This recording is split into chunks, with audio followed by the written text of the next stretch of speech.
Good morning, everybody. I'm Nancy Bell, one of the co-chairs for our Climate Change Committee, along with Linda Sula. Thank you for joining us today. Some of you perhaps aren't members of the League or our committee, and we would love you to join. So there will be links in the chat on how you could go about doing that and get more information. And as Dee Dee commented, keep checking the chat throughout the meeting. We'll be posting URL links that'll help you to get a deeper dive into the various things that we'll be presenting today. So our past climate change speaker series presentations, we've had two so far. The first one was just on the basics of climate change. And then we wanted to kind of lay the groundwork in regards to what the League positions are that support issues around climate change, both on the national level and the statewide level. We've got lots of positions, so I don't imagine there's anything that's going to come up that isn't already supported by a position of the League. And so just to know that that is all covered. Today, we are going to start with presentations that focus specifically on climate change as it pertains to us here in Marin. And so there's a lot to cover today. So I'm going to toss this over to Linda, and she's going to introduce today's speaker and topic. So Linda, take it away. Great, thank you. Yes, I'm the other co-chair, and it's my pleasure today to introduce Alex Portashover. She's passionate about local solutions to climate change and is an experienced sustainability planner. She has developed and implemented climate action and adaptation plans, designed community-empowered campaigns, and helped advance smart energy policy. Alex is passionate about learning to stand as an ally to all people. She is currently managing the County of Marin's Central Sustainability Initiative, Drawdown Marin, working with the community to design and implement climate change solutions that are viable and feasible right now. Alex attended Emerson College and graduated with a dual undergraduate degree in marketing and management communication. She received her law degree from Marquette University and a master's degree in environmental law and policy from Vermont Law School. She joined the sustainability team in September 2018 and is a 10-year Bay Area resident. And we also learned some background on her last name today. So all kinds of fun stuff. Alex, thank you so much for coming, and why don't you take it away? Sure, thanks so much for having me. I haven't heard my educational background read like that in a long time. It reminds me of how much money and time I spent in school. Thanks for the warm welcome. Just give me one moment. I'm going to share my screen here.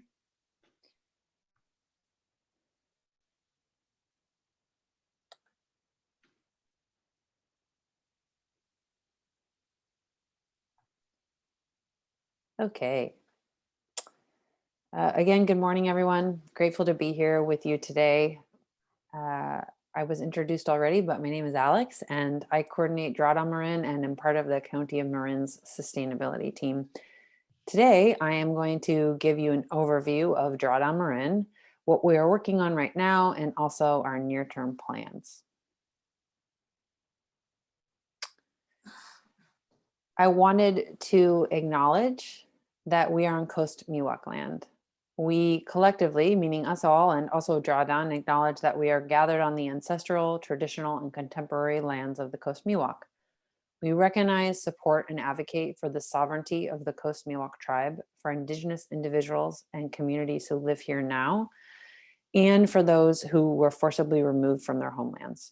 By offering this land acknowledgement, we affirm Indigenous sovereignty and will work to hold Drawdown Marin more accountable to the needs of Indigenous peoples. I personally continue to connect with the Tribal Council at Great and Rancheria to identify tangible ways we can support them in their current efforts. So I'm working with them right now to put together educational presentations and to have a much deeper understanding of the initiatives that they're working on related to climate change and in other areas so that we can build a stronger relationship with the council.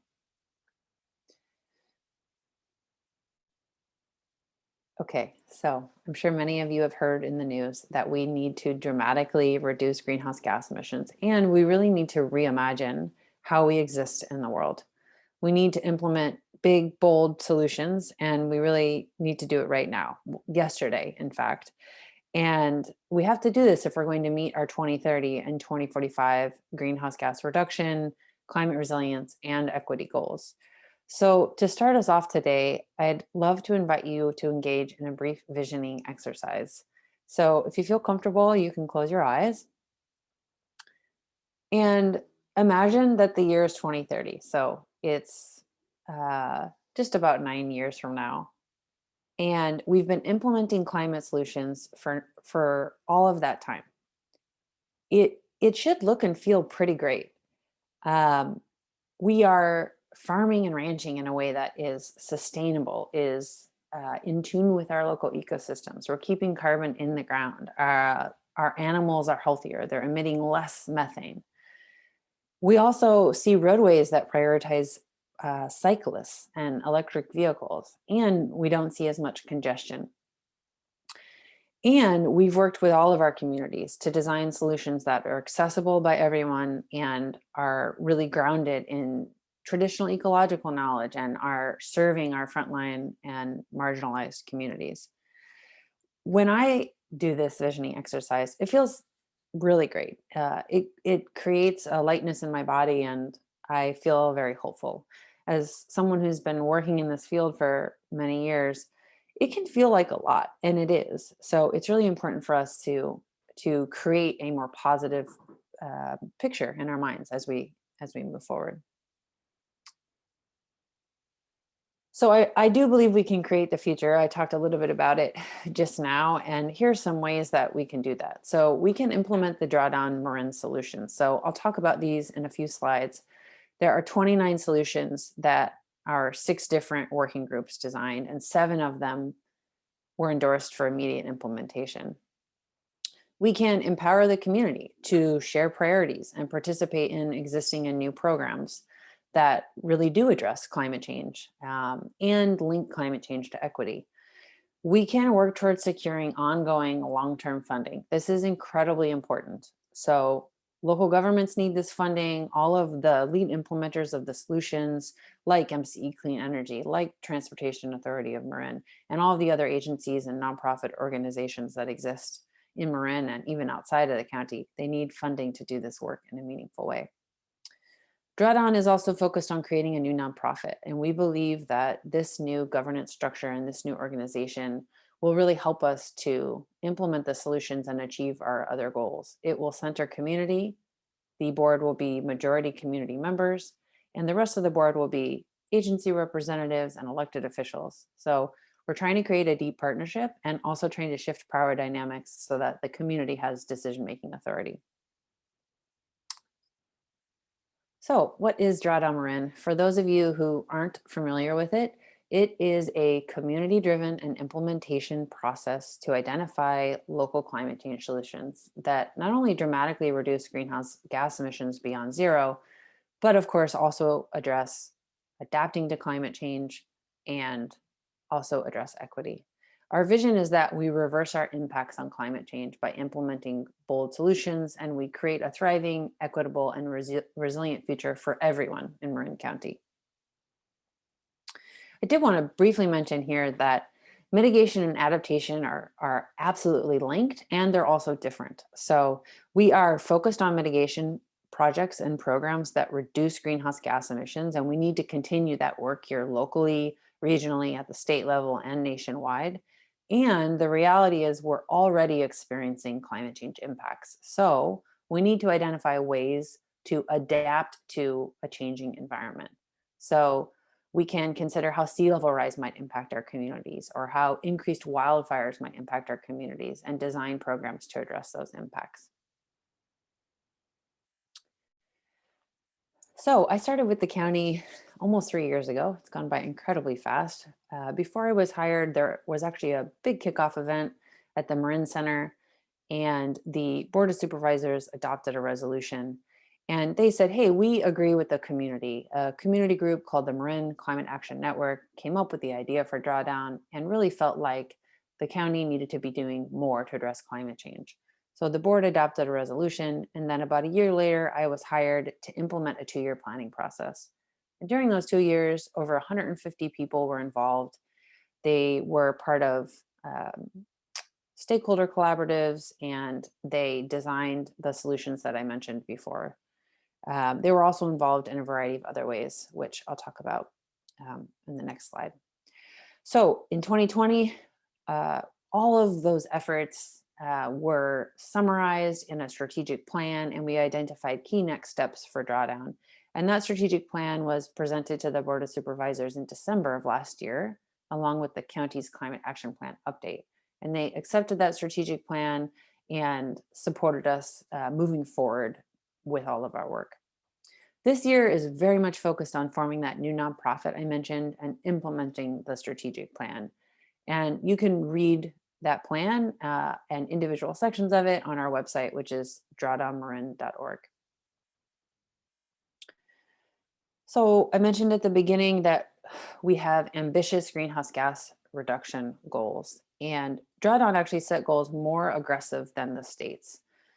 So these are county-wide goals. The county's climate action plan update also incorporated these goals just for unincorporated areas. And Drawdown really encourages all the jurisdictions to adopt more aggressive goals. Some would say that these aren't aggressive enough, that we actually need to be looking at going below zero emissions by 2030. These goals were adopted a little over a year ago. So, science is always changing, and I think the real thing we need to focus on is taking swift action and starting it right now. The other thing I wanted to briefly mention is that we can't reach these goals by only implementing mitigation projects, which reduce emissions. We also need to think about carbon sequestration. So keeping carbon in the ground, storing it in our soil, in our trees, in our water, because that's the only path towards us meeting our goals. And also there are so many greater ecosystem benefits to sequestration projects. So I mentioned we had over 150 people involved, and they were involved in a variety of different ways. The 6 different stakeholder collaboratives, the working groups that came up with the 29 solutions. We also have an executive steering committee that oversaw the entire effort and still is overseeing the effort as we recruit folks to serve on that new nonprofit board. We have a community outreach partnership, which is responsible for engaging the community, exciting them about Drawdown, encouraging them to take individual action, and also building partnerships with organizations across the county. And then we also have a group of advisors and supporters that provide ad hoc assistance. So people who have technical expertise perhaps, but couldn't participate in one of the working groups, they are willing to be consulted if any of our regular participants need it. These are the 6 collaboratives I mentioned, and they're each focused in a separate area. So you can read more about each of these focus areas on our website. Each of these 6 groups met over the course of 6 months, and they met as a full group, and they also met as small groups to come up with the solution ideas and then presented them to our executive steering committee.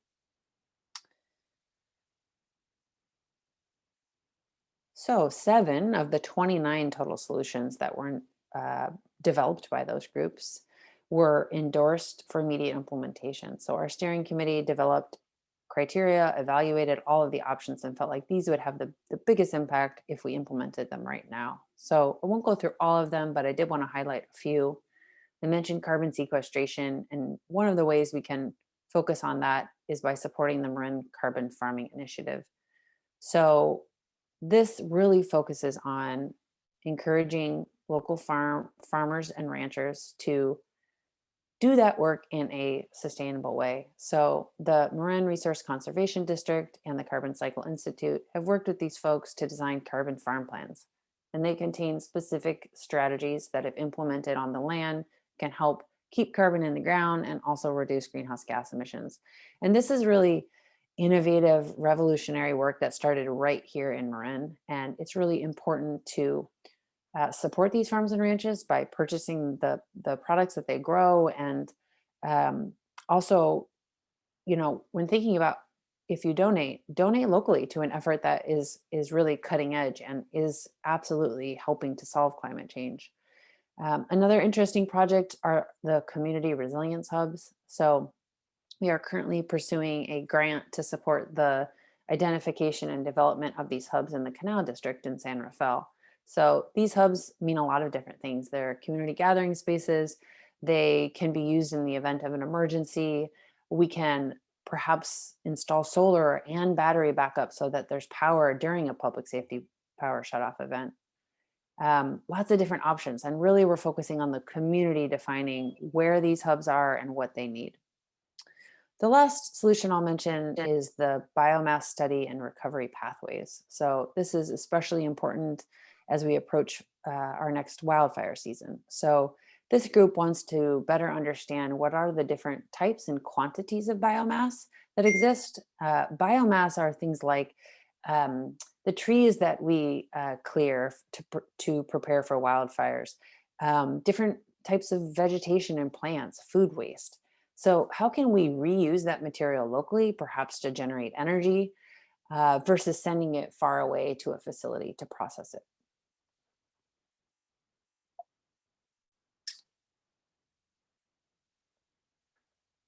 So climate change impacts do not affect all communities in the same way. And frontline communities suffer first and worst from climate disasters. So I mentioned we're already experiencing impacts related to climate change. And it's important for us to acknowledge that and acknowledge that not everyone is able to prepare themselves and deal with those impacts in the same way. We also have to acknowledge that government planning processes like Drawdown Marin can and do leave community members out. So we are trying to include all racial, age, and socioeconomic groups in Drawdown Marin.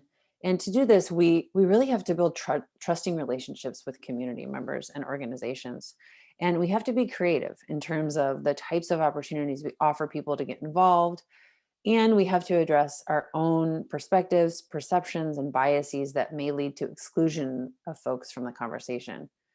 So we are definitely still working on this. This is hard. It's okay that it's hard. It also takes time. So I acknowledge that the participants in Drawdown Marin aren't as diverse as we had hoped when we started off. Why is that? We continue to examine and think through how can we improve the initiative. We really want everyone to feel empowered to participate, to speak up, to tell us what are their priorities, and even more importantly, act based on the input that we receive. So I mentioned that it's hard and it really requires ongoing and long-term commitment. So these are a few things that we're working on. Internally, we have an equity task force. They're currently working on a report card that will issue, I believe, next month, which measures our progress. We're trying to be very transparent. We said we wanted to do all of these things to address equity. Are we actually doing them? We've also offered training, a 3-part training to our participants, and we really hope to build on that and offer additional trainings. Our external work is really focused on building and maintaining trusting relationships with existing organizations that serve communities. Our community ambassador program has made such great progress over the last year. We've recruited community leaders. They go through a number of different trainings. They speak with their communities about climate change, about drawdown. They identify community projects, and then we're able to award funding to support implementation of those projects.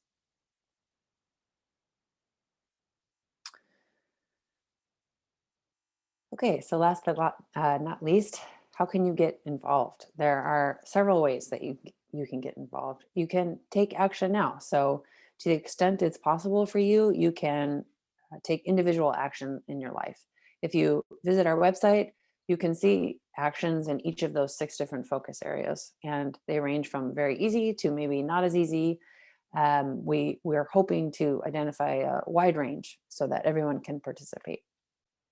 We want to know what's important to your community. So if you have ideas about your community's priorities in the context of climate change or not, we want to hear them and figure out how we can integrate them into our work. Another really important thing is to attend city council meetings. and town council meetings, and let your elected officials know that climate change is a priority and that they should allocate reoccurring long-term funding to support this work. You can also collaborate with us. So help us get the word out about Drawdown, about the actions folks can take, about our endorsed solutions. And as we transition into a new nonprofit, even consider applying to be a board member. As a kind of a fun thing you can do, you can visit this website here. We've partnered with a nonprofit called Dear Tomorrow, and we're asking folks to make a pledge to the next generation around climate change. So you can do a photo pledge like you see here. You can write a letter. You can do a video. We collect all of these pledges in one spot. You can see them on the website right now. And we're actually working with a local artist to turn this into a public art project that travels around to different communities. We still need to identify funding for that. We applied for one grant and unfortunately didn't get it, but I'm really hopeful that this can be a way to connect emotionally with folks about climate change. And that's it. I'm looking forward to answering your questions. My email address is there. We're also very active on social media. So if you are on Facebook or Instagram, I encourage you to follow us.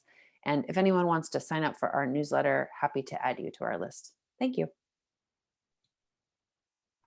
Thank you, Alex. Great overview of what's been going on with your life for the last few years. Very busy, and boy, you've accomplished a lot. So everybody, you can expect an email with links to today's video of Alex's presentation. In the next few days, we'll also include the various URL links that we've put in the chat and Alex's slides. So you'll have those for reference.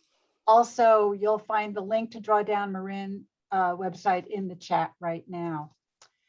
So in the coming months, we're going to dig deeper into some of the solutions that Alex presented today. So you'll get to understand better kind of the, what can I do part of this. For example, throughout Alex's presentation, she referred several times to reducing greenhouse gases. Okay, that sounds really good. Let's go do that. But how do you measure them?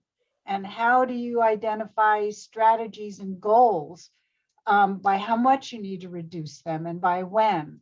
So just as a little preview, our July speaker will be Christine O'Rourke from the Marin Climate and Energy Partnership.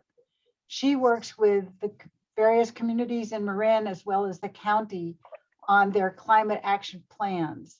And one of the goals in putting together those plans is to measure greenhouse gas emissions. So she works with the communities on how to do that, how to come up with those measurements, and then set strategies to reduce them, and then revisit and see if they're succeeding in what's working and what's not working.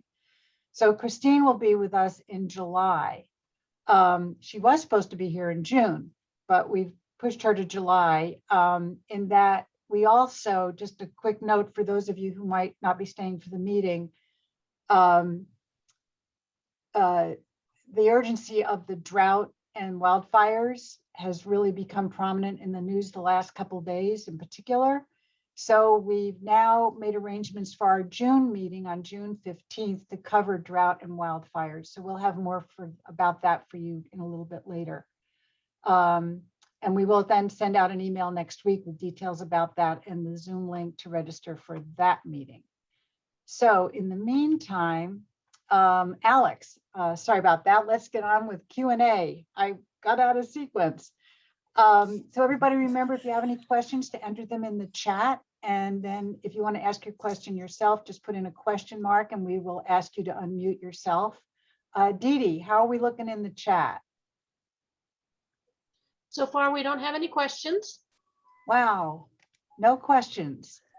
Linda. Alex, Linda Sula has a question. oh, good. Linda, unmute yourself. Linda, you're muted. I was so proud of myself. I remembered earlier. Oh, well. Marin Carbon Farmers Initiative. How does MALT play into that? Are you working with them, or are they not involved at all? Yeah, MALT is absolutely a key partner. So when they work with a farmer or a rancher to include their land as, well, to include their land into malt, then they are essentially required as part of that to farm land in a certain way. And so I can't remember how many of the malt protected farms have also developed carbon farm plans, but there's quite a bit of overlap. It's good to hear. And Alex, Kiki would like to know more about the community resilience hubs. Sure. So this isn't a concept that we created locally. There's actually a training I'm participating in right now led by the NorCal Resilience Network. And there are lots of different components of these hubs, everything from community gardens to spaces where folks can engage in, group therapy and mental health classes, to community gathering spaces, to emergency operations centers.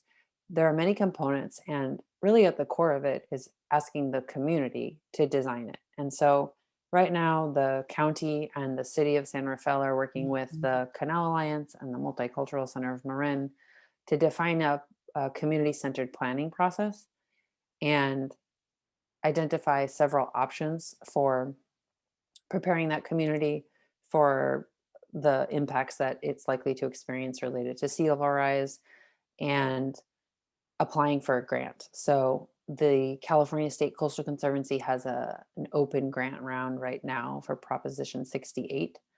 And we're designing our application and are hoping to apply here in the next month or so, still developing the project scope and making sure that we'll be competitive before we apply. But it's a great collaboration between the community, the city, and the county.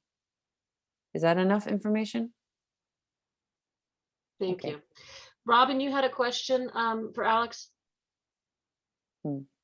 Yes, I just was wondering, I just can't quite get the connection between the county, moving to the county to the nonprofit, and how that is connected, and then how will it be in the future, like how that move is, and then the Mhm. future. That's a great question. So we're following the model of the Marin Cultural Association to some degree. So the executive director of that nonprofit is also the department head of the county's cultural services department. And it's really intended to be a partnership and still have the nonprofit board have autonomy and decision-making authority. So what that looks like in practice is the nonprofit and the county will enter into an MOU, a memorandum of understanding that clearly outlines the relationship between the two entities and who has the ability to make decisions. From a funding perspective, we're actually going to the Board of Supervisors next month during its budget hearings to request funding to support Drawdown and also the county's climate action plan. And if that funding is awarded, the new nonprofit board would have to work with staff, me, so county staff, to develop a funding request indicating to the board how it'd like to spend that money.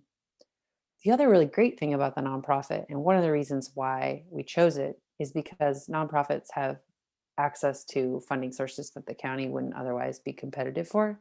And so it may seek and obtain its own funding outside of county funding, and then it can decide how to spend that money on its own. It wouldn't need the Board of Supervisors to approve how it spends that money.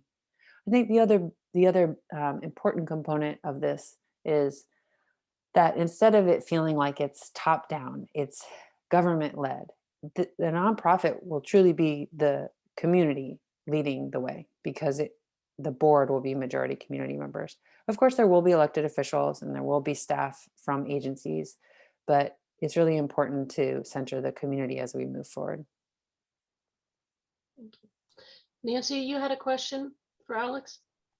Actually, my question was the same as Robin's about the nonprofit role, but to just expand on that a little bit more.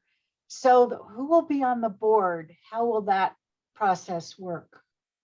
Yep. So we're just at the beginning of the process. So our draft board member selection criteria is actually out for public comment. You can find that on our website as well. And it's really important the community, again, is part of this effort and provides us input on how we're going to select board members. So we've had that criteria on our website for quite some time, a couple of months. Right now, the deadline to comment is May 31st, but we may extend it. This is again back to the taking time to build trusting relationships. So we want as much input as we can get to make sure that we are prioritizing the right things for new board members. Once that criteria is finalized, we'll start recruitment for community members, and we'll choose community members first. We have a selection committee that's made up of 4 members of our executive steering committee, and also a member of our internal equity task force. And they'll use that publicly vetted criteria to select community members to serve on the board. We, of course, will have an application that we'll post. We'll do as much outreach as we possibly can and hope that community members apply. After the community members are selected, then we'll shift to focus on identifying agencies, executive directors from agencies that are focused on climate change, and also 2 city and town council persons and 2 supervisors from the Board of Supervisors. So it will be a very public and open selection process. We're hoping to have the community members selected here in the next couple of months, and then we'll shift gears a bit. I'm already starting to have conversations though with the agencies to let them know where we are and that we'll be reaching out to talk with them about the board. The nonprofit itself probably won't be formed officially until the fall, because we can file the documents with IRS and with the state, but we have to wait potentially up to 6 months. All of the work though will continue. Just because we're not an official nonprofit doesn't mean we have to stop implementing solutions or any of the other work that we're undertaking. So you'll be staying on board then as the county staff person for this. Yes, that is also part of the budget request next month, is to extend my current position for another 2 years so that I can continue to support the effort, or whoever's in my role. That's great news. Yeah. Glad to hear that part. Okay. Alex, Kiki would like to know if you could speak more about how the League of Women Voters Climate Change Committee can partner and collaborate with your organization. Yeah, I think helping with the nonprofit process sounds really exciting for me and super helpful. So getting the word out about the criteria, suggesting if you know folks that you think would be well suited to sit on our board. I think that participating in our community outreach partnership could be another interesting avenue. So that group just started meeting again and is forming some subcommittees. And that group has had ups and downs, to be honest. And we're working with volunteers, so it's hard. People are very busy. And if any of you are passionate about, marketing these sorts of initiatives, or figuring out key points to engage people, or building partnerships with other organizations, I think there's a lot of work to be done there. That group too wants to partner more with our equity task force. So figure out ways to make the solutions more accessible, more understandable, to look at the actions we have on our website and see those through an equity lens. There's definitely some updates we can make there. So maybe that's something this group could be interested in. And I think just doing what you're doing now too, getting the word out, right? Hey, this initiative exists and you should be aware of it. And then also, here are some points that you might advocate for at your, your local council meetings. I think that elected officials need to continue to hear from folks. This is important, especially in the context of COVID and our economic recovery. We don't want to get back to normal. We need to fundamentally shift how we allocate funding and what are our priorities. So if aligned, of course, with the league's priorities, I think that would make a lot of sense for you all to help with. There are no more questions. Anybody else have a question? Okay. Kiki, did you want to ask a question? Go ahead and unmute yourself. Sorry. Hi, Alex. Thanks for this. Does Drawdown need community support at the Board of Supervisors when they review the budget request? Yeah, that's a great question. Absolutely. We tend to have a handful of folks that show up. It's important for the Board of Supervisors to hear that it's a community priority, even when resources are hard to come by. So, of course, I actually don't know the exact date for the budget hearings. I'm not even sure if it's posted yet, but I'm happy to share that and even indicate when our item might come up. And if you all are able and want to attend, absolutely appreciate all the support we can get. Great. So is that it, Dee Dee? Looks Yeah. like. Okay. Alex, thank you so much. We will keep our eye on this. I promise you that.